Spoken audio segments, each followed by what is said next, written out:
শশা কত করে গো মাসি?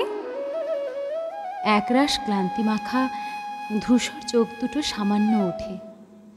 40 টাকা কেজি বাবু। পাগল হয়েছ নাকি মাসি? সোনা বিক্রি করছো নাকি গো? দেখো বাপু, 1 কেজি নেব, 30 টাকা হলে দাও। মাথার ওপর এক আকাশ জ্বলন্ত রোদ নিয়ে বুড়ি বসে আছে এক ঝুড়ি শশা নিয়ে। সামান্য এক চিলতে জমিতে নিজের হাতে ফলানো একদম টাটকা শশা। তবুও রাজি হতেই হয়।